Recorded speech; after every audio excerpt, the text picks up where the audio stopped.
I don't want to sound salesy. That is the number one fear of entrepreneurs when it comes to content marketing. So, of course, I had to do an episode about it because I used to be so uncomfortable to sell online. And when I tried looking for a solution, I received overly spiritual advice about how I just had to set my mind to not feel like that, which that didn't do anything for me. And it wasn't until I put my focus on these 2 secrets that I'm sharing today that I was able to overcome it. And now I feel so excited to show up online. And not only to sell a specific product, but to talk about my perspectives, talk about my thoughts, talk about my frameworks. And I want the same thing for you. So let's dive right in, shall we? Welcome to Creator to Leader. Are you struggling to connect with your ideal customers online? Are you confused about the most effective way to market your business? If you're ready to become the go-to expert in your industry and stand out from the crowd, this podcast is for you. Hey, I'm Eugenia. That's Eugenia in Spanish, but you can call me E. My mission is to help entrepreneurs stand out online so that they can grow their businesses. I do this through comprehensive marketing strategies, impactful content plans, and storytelling leadership. We both know you are running on caffeine and big dreams, so let's dive right in. When I was doing my research about the biggest things holding entrepreneurs back from showing up, being bold online, there is this fear of being perceived as salesy. And it's very interesting because the word salesy has become this collective word that doesn't have necessarily one specific meaning, but it comes from this collection of adjectives around the way people sell online. And we are going to define what salesy means, but I thought that it would be very interesting to share that selling online has something so unique and so specific that I can understand from firsthand. Because I had my first job at 16 when I was a promoter for Adidas at a local pharmacy in Venezuela. Think something like CVS. So what I had to do, I had to show the perfumes to customers around the store and invite them to buy. And Adidas had a promotion at the time, so I was just introducing the perfumes, and if they bought, they were able to receive some additional goodies. And at first, I was excited because I thought it was similar to a modeling job. But when they gave me my description, the way I actually had to sell product, I didn't know what to do. And it was a sales job. I didn't know that, and they didn't say that it was sales necessarily, but that's what it was. It was a sales job. So I was like, how am I going to do this? I had to stop people as they were walking through the store and tell them about the products, tell them about the promotion. And I was so nervous because remember, I was only 16 years old. I never sold anything. I was not an entrepreneurial kid by any means. So I didn't know what to do. But what I had was a lot of passion, and I did love the perfumes. I mean, to this day, I need to go back to see if those perfumes are still available because they were so good. So what I thought and the way I approached it was, okay, these perfumes are really good. This is a very cool promotion. These goodies are so fun. I'll just tell people about it. That's all I'm going to do. And that's so cool. And yes, I was very aloof. I had no sales strategy. But that naive approach made me so successful. My stores were the top performers for that promotion. And I thought it was so cool because I outperformed a lot of girls that had been promoting and selling for years. So that was a great experience. And then fast forward a couple of years, I started working in the nonprofit world. And I was the founder's first employee for that specific nonprofit. And within 2 years of joining her, we increased the funds raised by more than 180%. Only 2 years.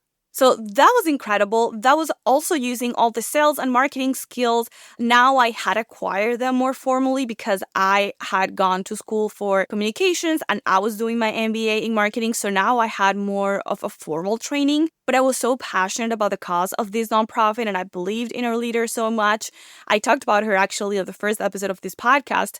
So it was natural to me to just tell people about this nonprofit and come up with cool events and cool marketing strategies to increase our fundraising efforts. And then another time jump, I now started selling my own offers online and things change. Because somehow selling my own stuff online felt icky. Like, I don't want to come off as salesy. I don't want to create division. What are my friends going to think? And when I started creating content online, I would only create how-to content or fun, trending videos. I was hoping that people would ask me how they could work with me. Like, oh, you seem to know a lot about podcasting, so how can I work with you? Like, that was my whole strategy. And why? Because selling made me feel salesy. And it made me feel like I had to over-apologize for my prices or justify my prices or justify what was included. And it was so uncomfortable reaching out to people and saying, hey, I see you have this need, I have this product. Like having that conversation was a complete no-no. And showing up boldly with my content and saying, this is what I'm offering, this is what's included, this is how we can work together, I have X amount of openings, that was unthinkable for me. And it's not that I didn't like what I was doing. I really wanted to help people. I wanted to have clients.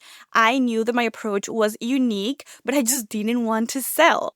And I was frustrated because I wasn't selling anything, right? I was like, I'm on social media. I'm doing content marketing. Why am I not selling? I mean, obviously, I was not making an offer. I was not inviting people into any journey with me.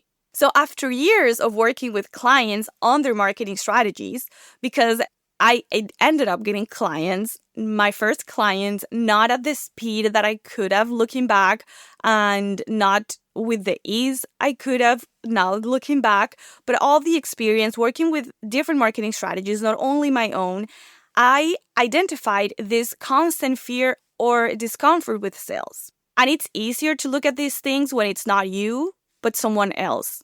I feel like with ourselves, we have this blindfold that it's so hard to see where we have limiting beliefs or can reframe a thought so we can be more effective. So working with other people allow me to be an spectator into someone else's process around sales. And in doing that, I recognized my own opportunities for improvement.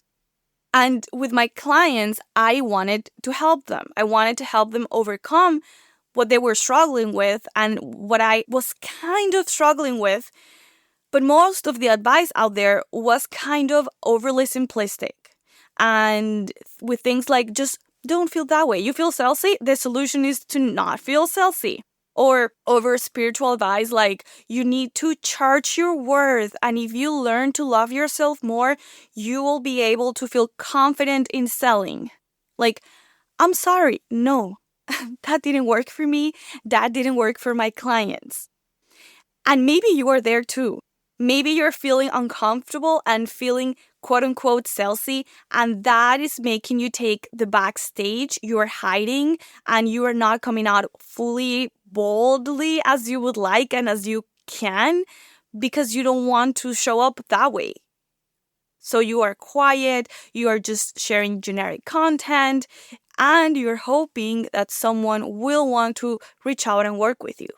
But there is a better way, and it all comes down to working on your conviction and leading from empathy, not sympathy.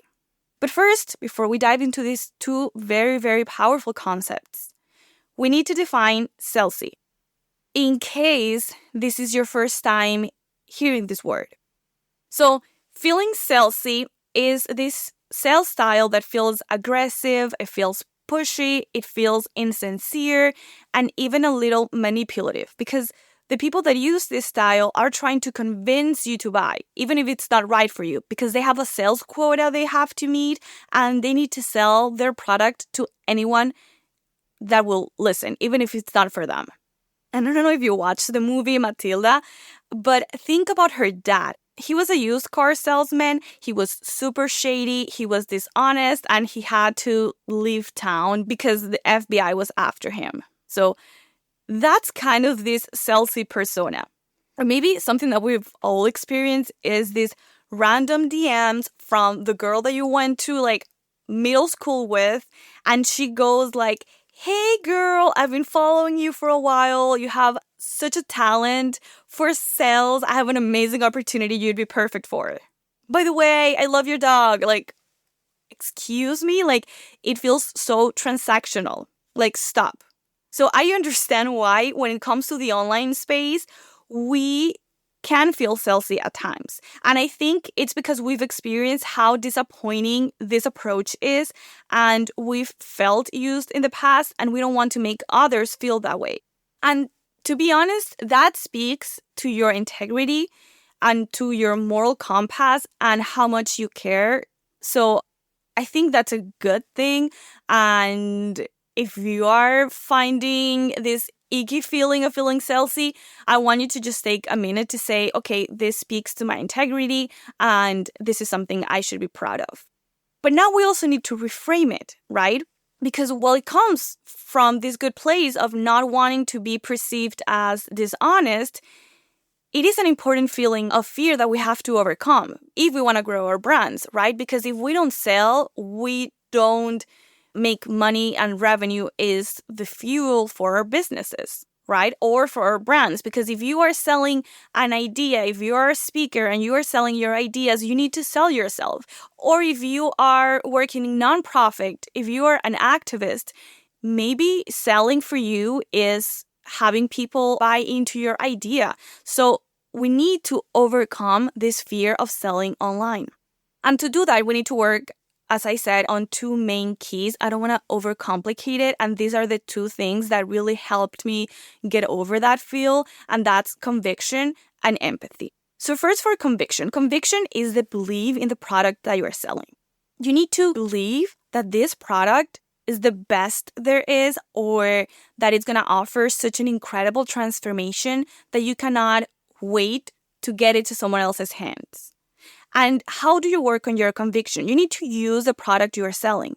If you have a course, have you taken yourself through the process of your course? Or have you built a framework that you've actually never walked yourself through, so you are not fully convinced that it's a process that works? Because a lot of us, and I've done this in the past, we've built frameworks and processes based on theories from certifications we've taken or things we've learned in school or from social media courses, podcasts, and those things might sound great in theory, but we've never applied them on an actual person going through the actual problems. So maybe that's what you need to do to really develop that conviction, that belief, right? Knowing that so deep in your soul that what you are offering is so valuable.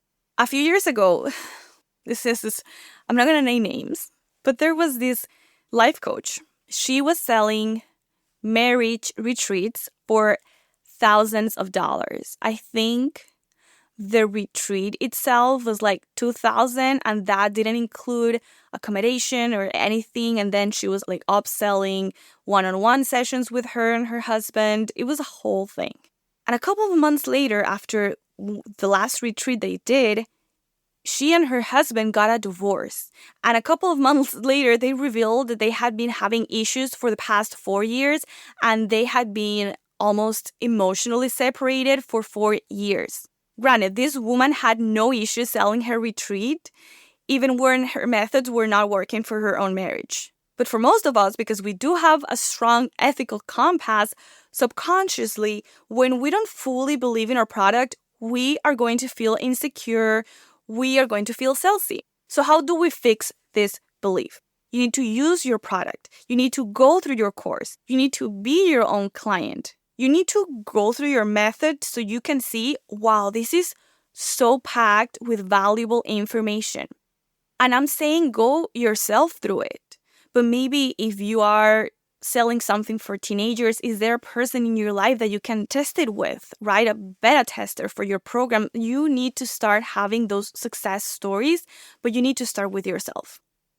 And if there's a gap, because that's another option, right? Maybe you are feeling insecure about the product and you're not fully convinced, not because you haven't used it, but because there is a gap and you know it.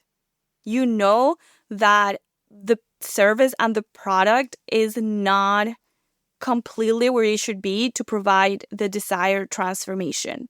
And in that case, I'm not going to tell you stop your business, but how can you make that service stronger? How can you fill that gap? Is there a course you need to take? Can you collaborate with someone? Is your offer ready and strong to provide a transformation?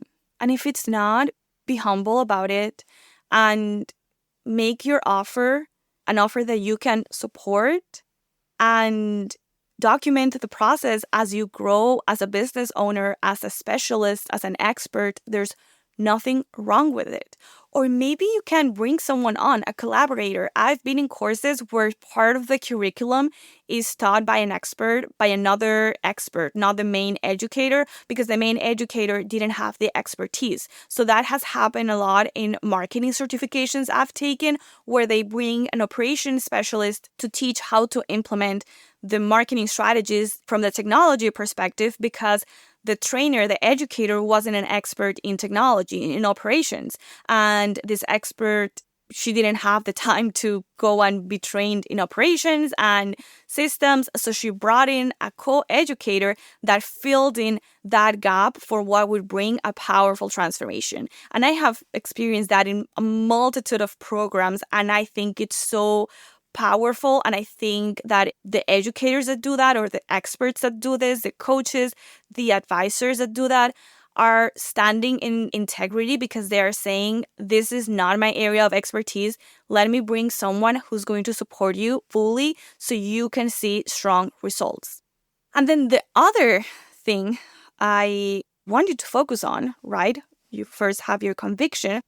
I want you to also lead from empathy, not from sympathy. And we need to understand the difference between sympathy and empathy. And I think our culture today is using both interchangeable, and there's a big difference. And I think a lot of the issues we're having, even culturally, come from people approaching situations and disagreements with sympathy and not with empathy. Because being too focused on sympathy causes problem number 2, which is the fear of feeling pushy. Sympathy is the ability to understand and feel sorry for someone who is experiencing pain or suffering. We acknowledge someone's emotions. We offer support, comfort. We are feeling compassion because a lot of times we are in that situation. We know what it feels like. So we feel with them, right? If someone's crying, we go down to the floor with them and we say, I get you. I know it's hard. And we offer space for that person. And that is not wrong. Sympathy is not a bad quality to have. I think there's a time and a place with your friends. You definitely want to be a sympathetic person that understands where your friends are coming from. And that personally is something that I have to work with in my relationships. Developing sympathy. Sometimes people just need to be heard and to be held and to have this space to just feel. And someone to cry with you, right? So while I think this is beautiful in the context of friendships and even in some business situations for sure, when we are selling and when we are showing up as leaders of our brands online, we want to come from a place of empathy. So to illustrate this definition of sympathy, let's use a financial coach, for example. You have, let's say, a $3,000 program to help your client get out of debt and build healthy investing habits. And you know that with this economy right now, your prospect might have sticker shock at that price tag. So in your mind, you say, I know it. I get it. I'm also struggling financially. I also have so much debt. I would also feel so overwhelmed at this price tag. I don't want to overwhelm people. So, you know what? Let me just offer free value for now. And if someone needs extra help, I'll be happy to offer my program. Or if you are on a sales call and they say, oh, this is really, out of my budget, you don't even have a conversation about it. You don't even offer payment plans. You don't offer anything else. And you just say, oh my gosh, I completely understand. Let me give you 2 sessions for free because I get it. That is coming from sympathy. That is why it feels icky. It feels salesy when we sell coming from sympathy. Because if you know and understand how someone else is feeling and you just want to cry with them on the floor, how dare you challenge them and say, hey, this is a solution that's going to require for you to get out of your comfort zone? Because there's an element, right, of invitation to get out of your comfort zone to transform your life in one specific aspect. So there is already, when you are selling, you are already taking the person outside of what's familiar to them and saying, hey, let's go on this journey. I'm going to hold you through this journey, but I'm going to also help you stand taller through this transformation. But when we come from sympathy, it's so hard to do that because we feel bad, like morally wrong, like insensitive, because these people are struggling. How can I offer something to you if you are going through that? I understand because I'm going through that myself. And then we have empathy. And empathy goes a step further because we also hear, we are also understanding, we also get what the person is going through. And we even share or have shared the feelings of that person in the past, but we just don't recognize the emotions. We now offer a way out. You are not there anymore in that problem. While you understand, you know what happens when you're out of that situation. You know that even though it's horrible right now, there's a way for them to feel so much better. And because you have that conviction that you worked on, you can stand in this empathetic place of saying, I get you, and I have helped so many other people like you going through this struggle. This program has transformed lives, families, relationships. I understand that it is an investment. I have these payment plans, but this investment is worth it. That's why I created this program in the case of the financial coach. It is the best blueprint to get out of that situation. I know how you feel. I understand, but that the value this program will bring will be transformative to you. And it will be so transformative to you that I would be doing a disservice to you if I didn't invite you to be part of it. So can you tell the difference between sympathy and empathy? And again, I'm not saying that sympathy is a bad thing. Like, you should never be sympathetic to someone who really just needs an ear and someone to just cry with them, right? That is needed at times. But I'm talking here in the context of showing up in your content and selling through your content. When we are leading through our content, when we are creating this relationship and this trust with our audience, we can be vulnerable, we can be authentic, we can be open about our current struggles 100%, but we also need to show this door of possibility for the framework or the perspective or the philosophy that helps you walk through these situations, not only stay in the ground. And to read more on these concepts, I highly recommend the book Secrets of Closing the Sale by Zig Ziglar. It goes so deep into these topics of conviction, sympathy, and empathy, and of course, a lot of so many other things related to selling. But I think these two are particularly relevant for the online space and the online marketing space. So let's recap. Feeling salesy is this selling style that's aggressive, it's pushy, it lacks empathy, it's manipulative, it's self-serving. If you're listening to this podcast, you probably have a strong moral compass. So I really admire your ethical commitment to your prospects. I really do. But to get over this fear of being salesy, there are 2 key areas to focus on. And I promise, if you only focus on these 2 areas, you're going to see huge results and you're going to feel so much more comfortable selling through your content. Number 1, work on your conviction. Use your offer. Be your own client. Fall in love with your offer. Fall in love with your framework. And if you realize that there are gaps, start walking towards closing those gaps. it is fine. It is incredible because entrepreneurship is a journey. It's not a one and done thing. So it's awesome that you continuously see these things that you can offer to your clients to make the transformation even more robust. And that will give you more conviction. And then lead from empathy, not from sympathy. Empathy is this leading place that allows you to not only feel what your audience is feeling, but that also offers a solution that knows that things can be better. And I just thought of this silly idea.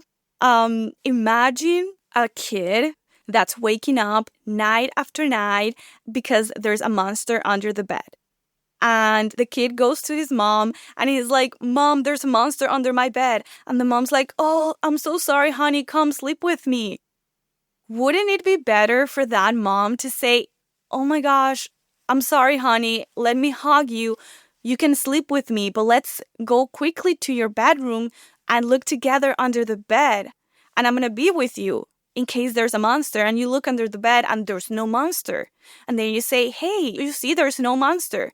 And if your kid's still feeling, I'm not a mom, so, don't take parenting advice from me. But I would imagine if your kid's still feeling afraid, of course, come sleep with me. But you are showing your kid that there's no reason to be afraid. There's no monster under the bed.